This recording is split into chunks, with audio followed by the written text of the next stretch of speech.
Bonjour les amis, écoutez, je suis très heureux de vous retrouver ce matin. La nuit a été bonne, on a pu digérer tout ce qu'on a reçu d'Anthony Robbins hier soir. Et comme je vous l'avais promis, je vous partage quelques éléments clés qu'il nous a fournis qui, j'en suis sûr, vont vous permettre de faire ce petit déclic supplémentaire pour vous rendre meilleur. Ça vous va? Écoutez, tout d'abord, la première chose, c'est qu'en fait, Anthony nous dit, et il le prouve, peu importe d'où l'on vient, peu importe notre biographie, ça n'a aucune incidence sur notre parcours de vie. On peut partir de n'importe où et arriver au sommet. Il prend comme exemple Oprah Winfrey, qui a eu une enfance hallucinante. Il prend comme exemple lui-même, qui a été aussi abandonné, etc., etc. Il prend plein d'exemples où il faut comprendre que peu importe d'où l'on vient, on peut faire ce qu'on veut dans la vie. Rien que ça déjà, c'est énorme. Et puis ensuite, il nous dit, la ressource ultime, c'est justement être plein de ressources. Et vous allez voir comment c'est hallucinant le cerveau, comment il fonctionne. Être plein de ressources, ça veut dire quoi? Ça veut dire être énergisé, être un créatif. Et pour être créatif, ça demande de l'énergie. Et du coup, finalement, il nous dit quoi? Il nous dit que l'énergie, c'est le succès. Et d'où elle vient cette énergie? Eh bien, elle vient de notre psychologie. Si dans nos têtes, on n'est pas bien, on n'aura pas d'énergie, donc on n'aura pas de succès. Si dans nos têtes, on est bien, on aura de l'énergie, on aura du succès. Alors, vous pouvez dire, j'enfonce des portes ouvertes, hein? Peut-être, mais n'empêche que ça fait réfléchir. Et ce qu'il faut savoir, ce qu'il nous dit également, c'est que l'émotion, il dit en anglais, emotion is created by motion. Ça veut dire quoi? Ça veut dire que l'émotion est créée par le mouvement. Et que si on n'a pas d'énergie, c'est pas parce qu'on n'a pas d'énergie qu'on ne peut pas y arriver. C'est à nous-mêmes d'aller créer notre énergie. Et comment on crée notre énergie? En se dynamisant, en entrant en mouvement. Parce qu'il nous dit que ne serait-ce que de sauter sur place pendant quelques minutes, physiquement c'est prouvé par des scientifiques, etc. Ça fait monter de l'énergie dans le cerveau et ça donne la possibilité de voir un avenir meilleur, de changer psychologiquement d'état et d'être dans un état énergisé. Donc en fait, quand on a une grosse intervention à faire, quand on a un client à voir, quand on a quelque chose où on ne se sent pas bien, où on n'est pas dans un bon jour, où on n'est pas dans une bonne énergie, rien n'est fait. On peut, comme ça, en une seconde, changer son état d'énergie, changer sa couleur. Comment? On s'énergise. On saute sur place, on fait un peu de corde à sauter, on danse, on tourne, on check. Et ça va nous remettre dans un état énergisant qui va nous permettre de le faire. Vous vous rendez compte? On peut s'auto-programmer. C'est énorme. C'est énorme. Et il le dit, hein, la façon dont je bouge détermine mon énergie. La vie, c'est l'énergie. Et du coup, le secret, c'est bouger mon corps pour m'énergiser, pour avoir l'émotion et du coup, pour être dans la bonne phase pour avoir le succès. Autre chose très importante qu'il dit, c'est que les gens, en fait, les gens recherchent des choses très précises. Les gens recherchent avant tout des émotions, des sentiments, et non pas des objets ou de l'argent. Les objets et l'argent sont juste les facteurs, sont juste les moyens d'atteindre les émotions. Les gens, ils veulent de l'argent, pourquoi? Parce qu'ils veulent la sécurité. Les gens, ils veulent une Ferrari, ils veulent une Rolex, ils veulent tout ça, pourquoi? Pour avoir un statut social. Tout ça, c'est lié aux émotions. Les gens veulent avoir des émotions de paix, les gens veulent avoir des émotions d'amour. Et quand on comprend ça, finalement, on peut vraiment aider les gens.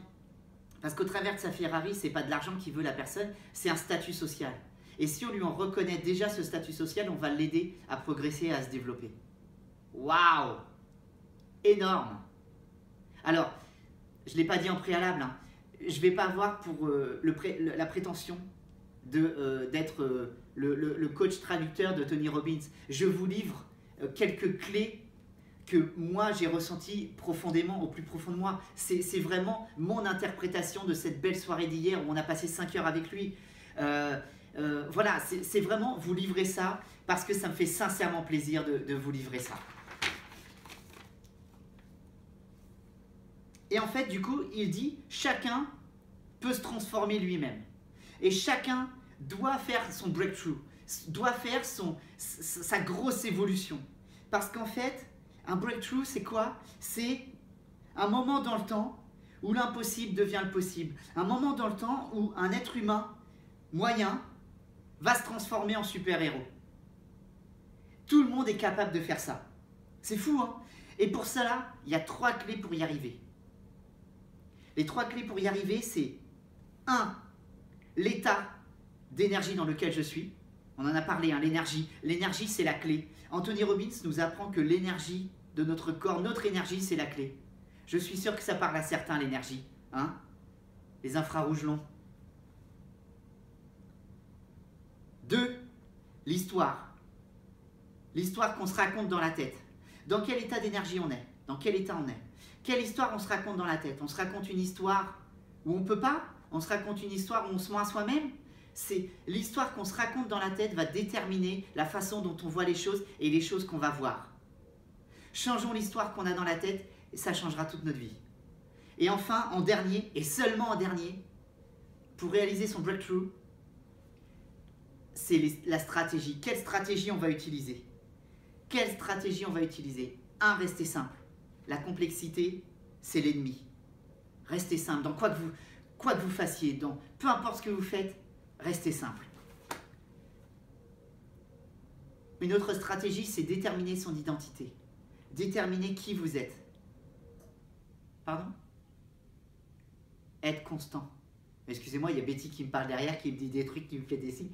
Je ne comprends pas. La stratégie, c'est se construire aussi une identité, son identité. Soyez vous-même. Soyez pas ce que vous pensez que les gens veulent de vous. Soyez authentique, soyez vous. Parce que les gens n'en ont rien à faire de vous.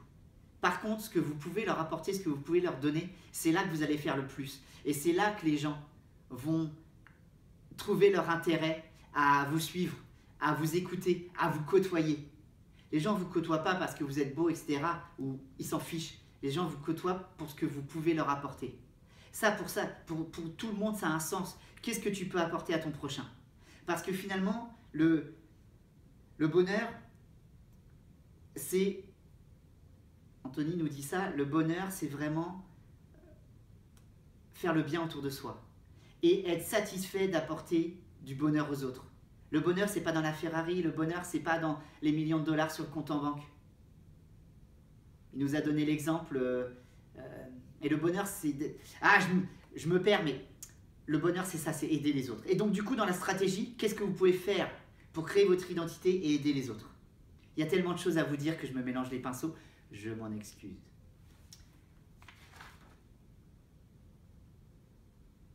Donc, du coup... Finalement, qu'est-ce qui vous empêche aujourd'hui de vous transformer? Qu'est-ce qui vous empêche aujourd'hui de faire ce fameux breakthrough? C'est l'histoire que vous vous racontez dans la tête, c'est l'état d'énergie dans lequel vous êtes, et c'est peut-être un manque encore de positionnement de votre identité, de votre qui vous êtes. Qu'est-ce que vous pouvez faire pour aider les autres? Quand on a compris ces 3 clés, finalement,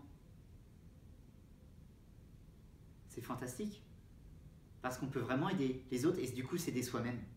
Et je finirai par une petite phrase clé, et je vais finir là-dessus pour pas être trop long. Votre cerveau n'est pas fait pour vous rendre heureux. Votre cerveau, en tant qu'être humain, il est fait pour vous protéger du danger. Du coup, au quotidien, dans votre vie de tous les jours, qu'est-ce qui va se passer?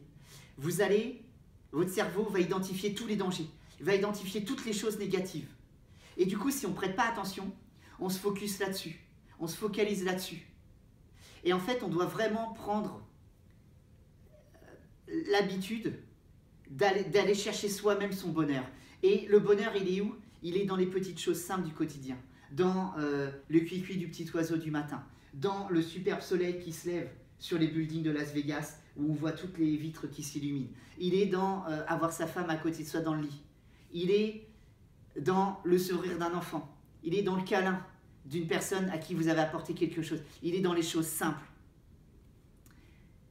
Et quand vous prenez cette habitude, du coup, vous êtes plein de fulfillment, vous êtes plein de satisfaction personnelle, vous êtes plein d'accomplissement. Et c'est ce que nous dit Tony en synthèse, c'est la science du bonheur, c'est ça.